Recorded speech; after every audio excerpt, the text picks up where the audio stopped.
اعوذ بالله من الشیطان الرجیم. بسم الله الرحمن الرحیم. ان الله و ملائکته یصلون علی النبی یا ایها الذین آمنوا صلوا علیه و سلموا تسلیما. اللهم صل علی محمد و آله و عترته بعدد کل معلوم لک.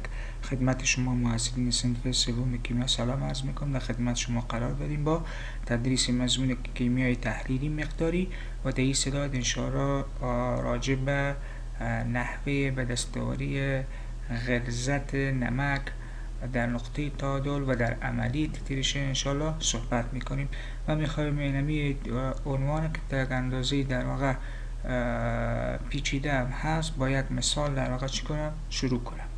خب مثال من خدمت شما در واقع بیان میکنم. مثال گفته اگر بالای 100 میلی تیزاب سرکه 0.1 نرمل 100 میلی سدیم هیدروکسید 0.1 نرمل علاوه کنیم در نقطه تعادل نرمالیته یا نرمالیته نمک مربوطه چی هسته؟ کدام هسته؟ خب دوستای محترم شما متوجه باشین که این عمل یک عملی در واقع چی هسته؟ تیتریشن می باشه. این عملی نیست که در واقع ما نمک مربوطه را بگیریم در آب حلش کنیم و بعد از او بگیم پی چند است. ما اینمی گونه عملیات در واقع در کیمیای تحلیل توصیفی در واقع مطالعهش چی کردیم؟ انجام دادیم. خب منتها اگر بخواهیم در واقع در نقطه تعادل نمک مربوطه را در واقع غلظتش سنجش کنیم و بعد از او پی اچ به دست بیاریم در عملیه تیتریشن تا یک اندازه‌ای در واقع چی هسته؟ متفاوت می باشه. خب منظور از این سوال در واقع چی هست؟ من سوال براتون واضح می سازم.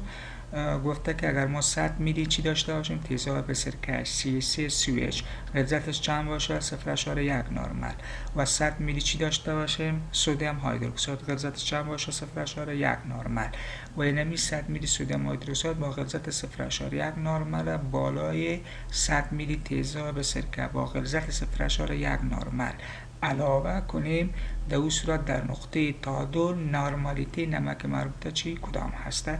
خب ما شما میفهمیم که در نقطه تعادل که از تعامل تیزاب سرکه با سدیم هیدروکسید در حالی که ضرایب استوشیومتری هر دو اینها با هم دیگه در واقع یکسان هست، غلظت ها یکسان هست، در اون صورت نمک مربوطه چی هست؟ سدیم استیت هست. اینمی نمک به همراه آب چی میشه در واقع وجود میاد؟ یک محلول آبی از این نمک در واقع چی میشه؟ تشکیل میشه و ما میخوایم در واقع غلظت اینمی نمک به اصطلاح واحد نرمالیته چی کنیم؟ به دست بیاریم و بعد از او پی اچ سنجش کنیم. خب در قدم اول ما نیاز داریم پیش از عملیه تیتریشن در واقع غلظت تیزاب سرکه در واقع غلظت آیون‌های H مثبتی که در تیزاب سرکه وجود داره با این غلظت اینا ما باید در واقع به دست بیاریم. خب تیزاب سرکه دوستای محترم یک تیزاب ضعیف است. ضعیف با آیون‌های H مثبت در واقع تفکیک میشه.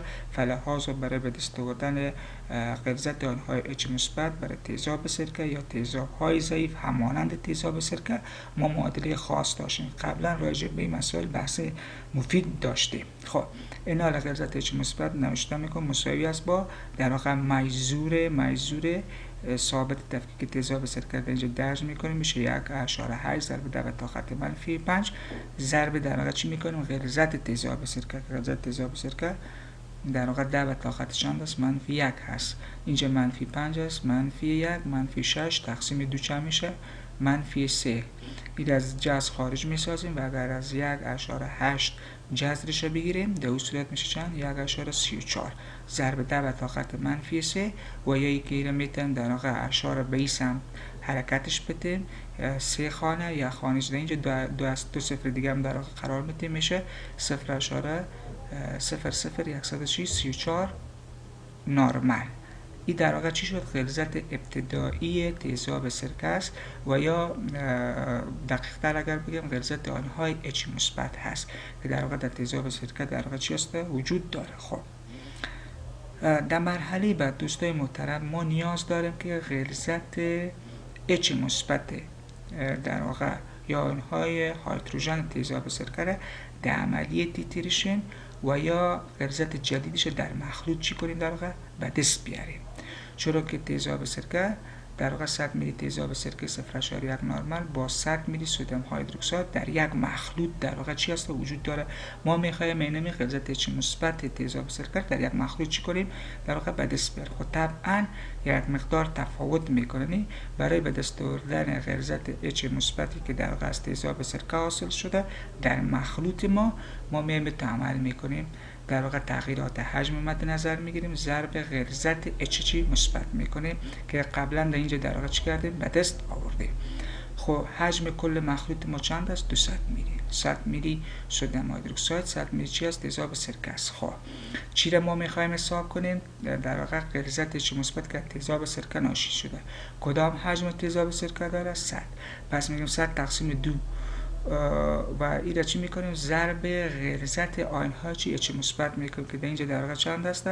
ما به دست آوردیم میشه 0.20134 نرمال. اگر شما توجه کنید مگر ما بخواهیم در واقع غلظت H مثبت در مخلوط به دست بیاریم، چون که در واقع مخلوط ما حاوی 100 میلی سدیم هیدروکساید و 100 میلی تیزاب سرکه است. اینو به صورت 1/2 یا 50% چی میکنیم؟ حساب میکنیم که اینجا 100 بر چی 200 است. این هم مفهوم در واقع چی رو برای ما میرسونه؟ حجم برای ما میرسونه. 2 صفر اینجا داریم، 2 صفر اینجا میشه چی؟ 1/2 و این اگر ضرب به در واقع 0.20134 نرمال کنیم در واقع میشه 0.3067 چی نرمال. یعنی چی؟ یعنی ای که در واقع غلظت آیون های H مثبتی که از تیزاب سرکه در واقع در مخلوط تولید شده مساوی به 0.3067 نرمال می باشه و به صورت آزاد این غلظت داره که این غلظت در واقع چی است؟ نظر به این غلظت به مراتب در واقع چی می باشه؟ بیشتر هسته. خب و همین انتظار ما باید داشته باشیم، چرا که در مخلوط که است غلظت آیون های H مثبت که از تیزاب سرکه در واقع تولید شده باید به مراتب چی باشه؟ کمتر باشه. خب در مرحله بعد ما میم در واقع تیزاب سرکه را معادلیش نوشته میکنیم، چون که اگر الکتریت ضعیف است آیون های استیت میته، آیون های چی مثبت. اینجا غلظت تیزاب سرکه را در واقع قرار میدیم 0.4 نرمال است، 1 نرمال است. میگیم 0.1 نرمال در واقع وقتی که تفکیک میشه چون الکتریت ضعیف است غلظت آیون های استیتش 0.3067 چی نرمال است و از غلظت آیون های H مثبت هم در واقع 0.30 چند است؟ 67 نرمال می باشه. اینجا در واقع یک مسئله هست و او چی است؟ او می باشه که تیزاب سرکه دوستای محترم یک تیزاب ضعیف است. وقتی که تیزاب ضعیف بود در واقع غلظت H مثبت مساوی به غلظت خود اسید نیست. مثل تیزاب نمک ما را اقتباس کرده نمیتونیم. فلهذا ما از روش خاص چی میکنیم؟ استفاده میکنیم. یک مورد دیگه که در واقع در اینجا مطرح است که ما طی عملیات یعنی عملیات مرحله اول و عملیات مرحله دوم ما در واقع غلظت آنهای H مثبت به دست آوردیم. این را چطور تعمیم میدیم به غلظت آنهای اسید؟ این را تعمیم میدیم دوستای محترم وقتی میگیم که یک مولکول تیزاب سرکه تفکیک میشه یک آیون اسید و یک آیون هیدروژن به وجود میاره. ضرایب استوئیچیومتری یا ضرایب مولی هر دو اینها چی است؟ یکسان هست. فلهذا اینمی غلظتی که آیون H مثبت داره اینمی غلظت آیون های چی داره؟ اسید داره. بسیار عالی. خب ایناله ما درک کردیم که در واقع غلظت آنهای اسیتیت در اینجا چی هسته؟ 0.3067 نرمال می باشه که در واقع یک جزء از غلظت نمک سدیم اسیتیت ما در اینجا چی کردیم؟ به دست آوردیم. خب در مرحله بعد دوستای محترم میایم راجع به غلظت سدیم هیدروکساید صحبت میکنیم.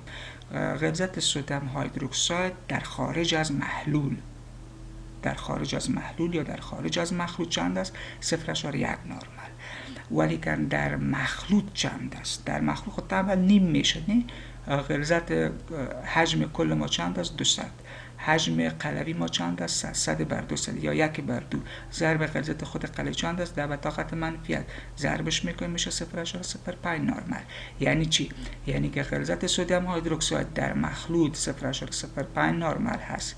به یاد داشته باشید که یک الکتریت قوی هست و غلظت سدیم هیدروکساید خارج از محلول چند است؟ 0.1 نرمال. یعنی دقیقاً چی شده؟ نیم شده بر اساس در واقع چی؟ حجم. خب موارد دیگه که باید با مد نظر بگیریم از چری معادلات من نوشته کردم. ما میخوایم در واقع اجزای تشکیل دهنده نمک به دست آوریم. غلظت اجزای تشکیل دهنده چی؟ نمک که یک جزش رو در واقع چی کردیم به دست آوردیم که اسیتیت است با اینی غلظت 0.0067. اینا رو میایم در واقع غلظت جزء دیگه از نمک که آیون سدیم است در واقع چی میکنیم به دست میاریم که بشه چی؟ سدیم اسیتیت بشه در واقع چی؟ سدیم اسیتیت. انال سدیم هیدروکساید الکترود قوی است. غلظتش در مخلوط چند است؟ 0.05 نرمال. وقتی که تفکیک میشه قویان آیون های چی مثل آیون های سدیم و آیون های هیدروکسید در واقع چی میکنه؟ تولید میکنه. فلهذا همانند چی؟ الکترود ضعیف ما را مد نظر قرار نمیدیم. میگیم که اگر غلظت ابتدایی غلظت در مخلوط در واقع سدیم هیدروکساید 0.05 نرمال باشه، در صورتی که تفکیک بشه با اینمی غلظت آیون های سدیم یعنی 0.05 نرمال غلظت آیون های سدیم و با اینمی غلظت یعنی 0.05 نرمال غلظت آیون های چی هست؟ هیدروکسید بر ما تولید میکنه. فلهذا دوستای محترم ما غلظت آنهای سدیم 0.05 نرمال در مخلوط به دست آوردیم و غلظت آنهای اسیتیت هم در مخلوط چی 0.067 نرمال به دست آوردیم. اینمی دو جزء که است نمک مربوطه ما رو در نقطه تعادل بر ما چی میکنه؟ نشان میده و ما میتونیم بسیار به سادگی در واقع چی کنیم؟ غلظت نمک در نقطه تعادل البته در عملیه تیتریشن به دست بیاریم. ما اینجا در این سلاید دوستای محترم نوشته کردیم که CaCO منفی اما آیون های اسیتیت است به همراه آیون سدیم یک جای میشه بر ما چی میده؟ سدیم اسیتیت. غلظتی رو به دست داریم 0.3067 نرمال. غلظتی رو به دست آوردیم 0.05 نرمال. فلهذا این دو رو اگر جمع بزنیم میشه 0.0567 و یا این طور در واقع اگر روندافش کنیم میشه 0.05 نرمال.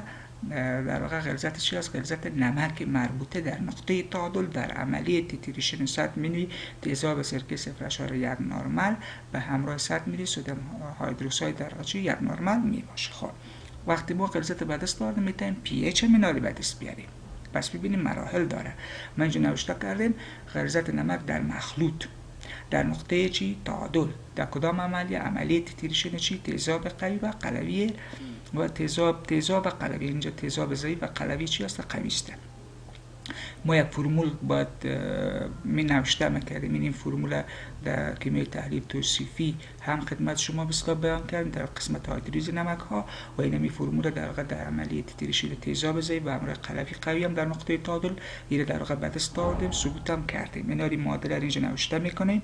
پی اچ 7/1/2 ثابت پی کای تیزاب سرکه نوشته میکنیم 4.745 بله 1/2 که غلظت چی؟ نمکش. خب اینا نقطه تعادل پیچ میخوایم به دست بیاریم. پس 7 به علاوه 1/2 4.745 میشه 2.372 به علاوه 1/2 لوگ غلظت نمک در اینجا چند است؟ 0.05. این مسئله خیلی مهم است دوستای محترم که ما غلظت 0.1 نوشته کنیم یا که غلظت 0.05. چه وقت ما غلظت 0.1 نوشته میکنیم که در واقع موافق به مسئله باشه و چه وقت غلظت 0.05 در واقع نوشته میکنیم. زمانی ما غلظت نمک 0.05 نوشته میکنیم که عملیه چی باشه؟ تیتریشن باشه و زمانی ما غلظت نمک 0.1 نرمال میگیریم که در واقع ما نمک فعل حال داشته باشیم. عملیه تیتریشن مد نظر نباشه، نمک فعل حال داشته باشیم و بگم که در واقع یک مقدار نمک سدیم اسیتیت در آب حل کردیم غلظتش 0.1 نرمال است. اصول شما پی اچ چی کنید؟ حساب بکنید. خب به هر حال میایم اگر در واقع از لوگاریتم بگیریم میشه این به صورت نماد علمیش نوشته میکنیم میشه 5 ضرب 10 به طاقت منفی 2 اشار خانه طرف حرکت میتیم. در صورت یک منفی اینجا تولید میشه این منفی در اینجا قرار میتیم لوگش به دست بیاریم 1/2 میشه 0.65 7 به علاوه 2.37 2.372 منفی 0.65 میشه 8.72 پی اچ در نقطه چی هسته؟ تعادل هسته. بسیار با دقت خاصی را به دست آورده. اینجا در واقع این مسئله را طور قسم دیگه من خدمت شما بیان کردم که مثال پی اچ یک محلول در به طاقت منفی 1 نرمال از نمک چی؟ سدیم اسیتیت به دست بیاره. این در واقع این مسئله مربوط به عملیه تیتریشن نیست. این مسئله در کجا مطرح است؟ بیادرای گل این مسئله دوستای محترم این مسئله در واقع در لابراتوار مطرح است. اگر ما بیایم اگر یک محلول 0.1 نرمال از سدیم استیت در لابراتوار تهیه کنیم و دفعتا بر ما بگید که در واقع پی اچ ای را چی کنیم به دست بیاریم، در اون صورت ما میتونیم از این طریق چی کنیم پی اچ را به دست بیاریم که میگیم پی اچ مساوی به 7 بالای 2.372 بالای 1 بر 2 لوگ 10 به طاقت چند میشه منفی 1 میباشه و از این طریق میتونیم پی اچ 6.87 در واقع چی کنیم به دست بیاریم. یعنی در این قسمت که هست ما امی در واقع غلظت نمک که در طاقت منفی 1 هست این در واقع چی میکنیم مد نظر قرار میدیم که در واقع خالی از عملی چی باشه تیتریشن میباشه. امیدوار هستم که خسته نشده باشید. السلام علیکم و رحمت الله و برکاته.